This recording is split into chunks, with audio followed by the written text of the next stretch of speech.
Shalom, peace, facing the east towards Jerusalem, or should I say Yerushalayim. Call Halal Yahweh Bahasham Yahushai Bahasham Ruach Hadash. That's Hebrew for all praise Yahweh in the name of Yahushai, in the name of Holy Spirit. Yahweh is the name of the God of Israel, the God of the Bible.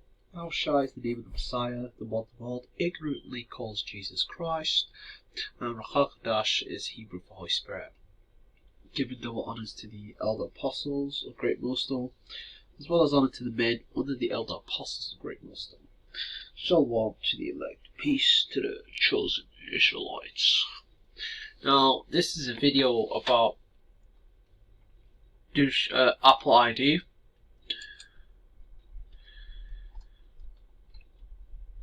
And the fact that digital IDs are a precursor to the RFID microchip, which is the mark of the beast. The RFID microchip is the mark of the beast based on Revelation chapter 30 verse 16. It is a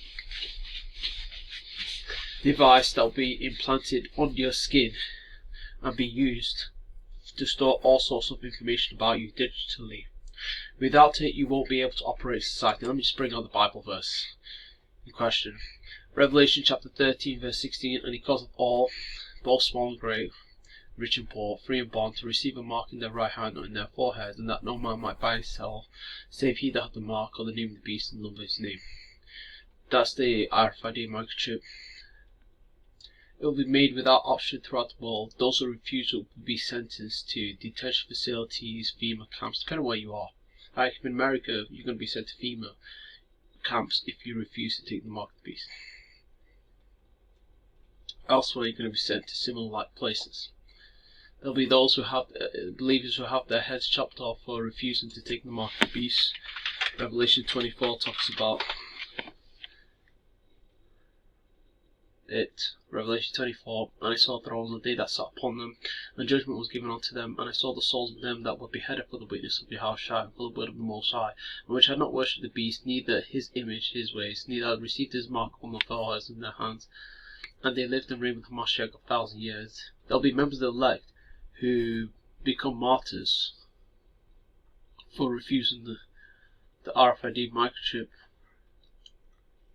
There'll be members of the elect that have their heads chopped off, and the elect are chosen Israelites, and they're going to rule with the Yahushua the first 1,000 years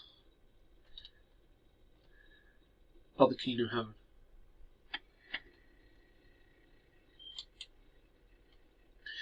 The punishment for taking the mark of the beast is thermonuclear fire, chariot fire, and there'll be people who get inflicted with cancerous tumours. Revelation 14:9 through 11, and the third angel followed them, saying with a loud voice, If any man worship the beast and his image, and receive his mark in his forehead or in his hand, the same shall drink of the wine of the wrath of God, which is poured out without mixture into the cup of his indignation. Indignation is righteous anger, and he shall be tormented to the fire and brimstone in the presence of the holy angels and in the presence of the Lamb. Verse 11, and the smoke of their torment ascendeth up for ever and ever, and this is not for eternity, and they have no rest nor day. This is for a time, and they have no rest day nor night, who worship the beast in his image, and whosoever receiveth the mark of his name. Then go to Revelation 60 verse 2,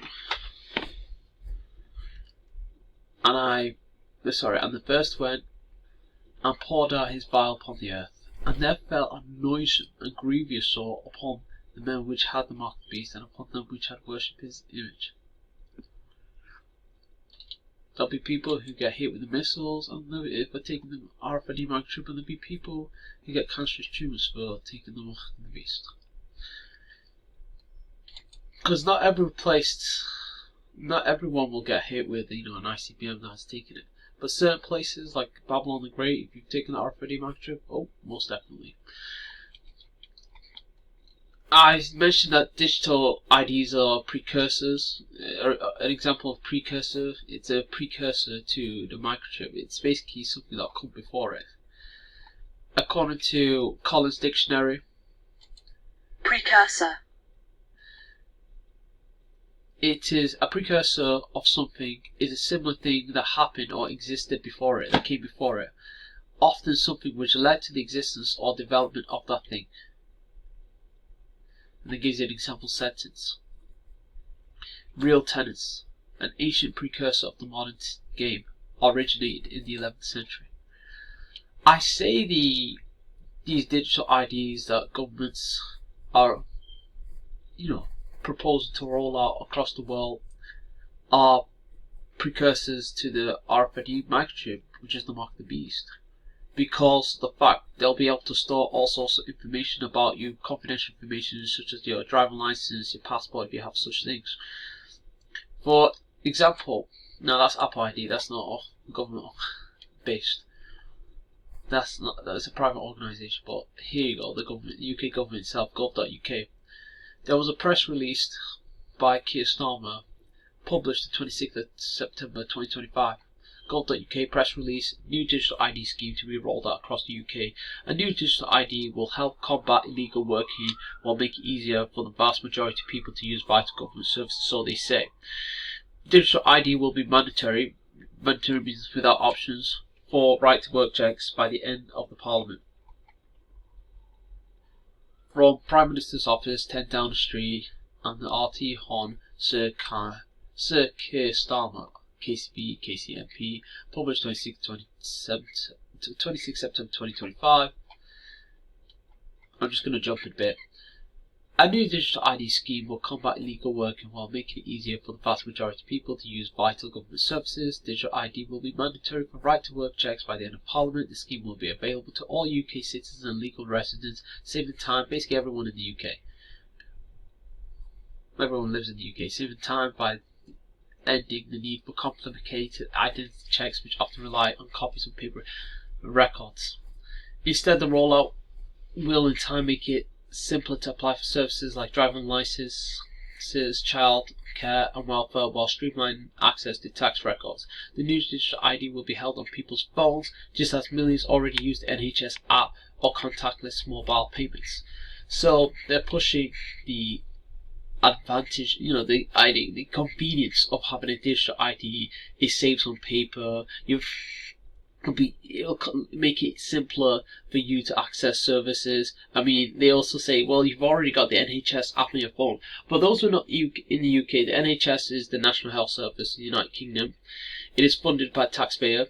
And before, you used to have to use paper records in order to collect your medication and all that. But nowadays, most people, order their prescription via their app, and they're highly encouraged or even made to do so. Like, you might be a young person like me.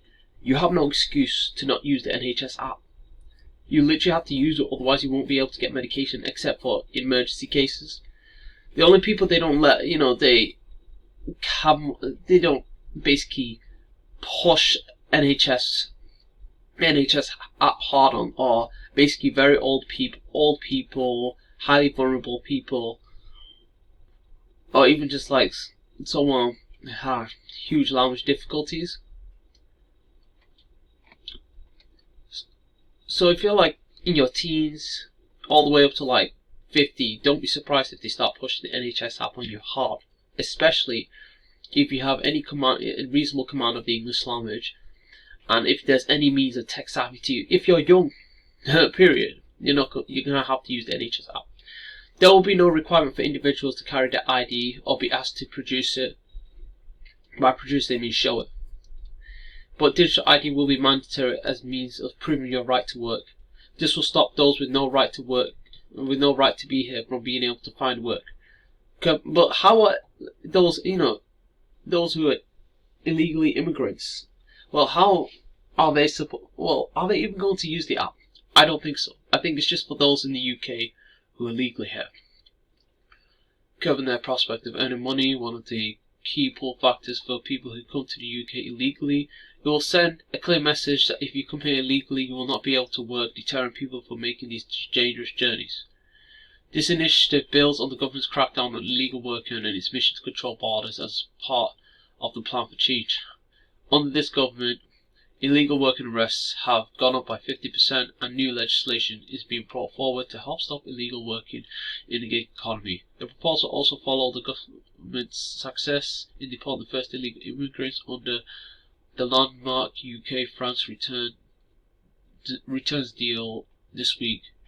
And then this is what Keir Starmer said. I know working people are worried about the level of illegal migration into the country.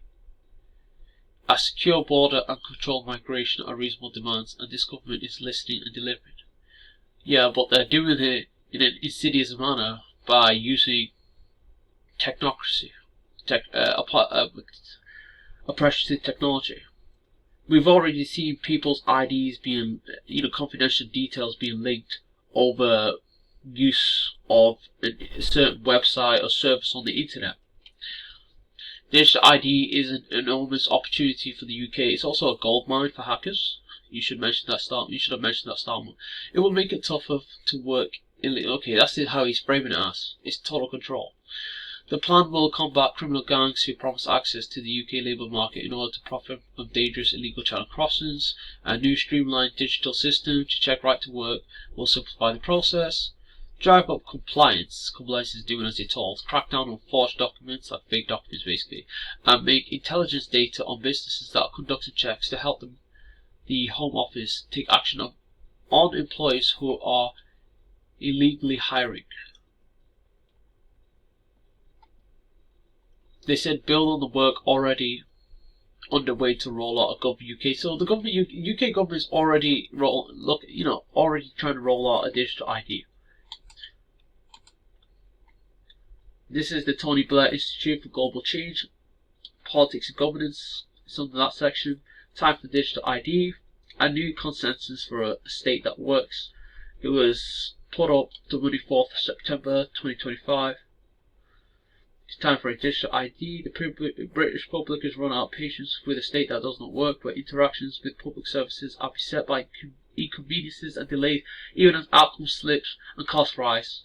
They're basically saying digital ID is convenient and takes less because it takes less time, and we find it to also be simpler.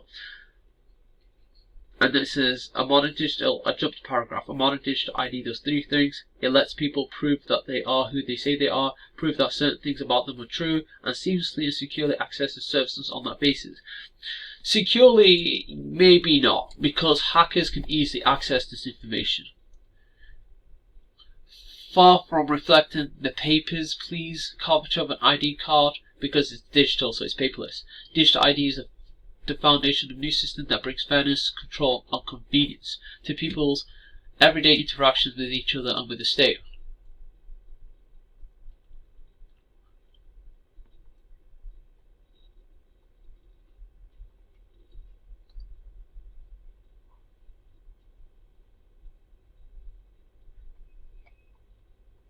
And then they basically promote it as being more secure and ending illegal working, trafficking and all. But that's not the reason why they're rolling it out. They just want to be able to have all your information available over something digitally to make it even easier for your information to be basically tapped into. I don't like having everything on my phone because it makes my information more easily accessible. It is easy to basically, if it's private information, is harder to access than shared information. You see, if it's digital, it's more shared than if it's paper based, typically speaking. That's why I don't like digital ID. And I know this will be a lead up to the chip. Countries where digital ID already exists: Denmark, Estonia, India. Digital ID schemes similar to what the UK government wants to carry out in Britain. And it says, as Britain gears up to make digital ID mandatory for all UK citizens across the globe, similar schemes already exist.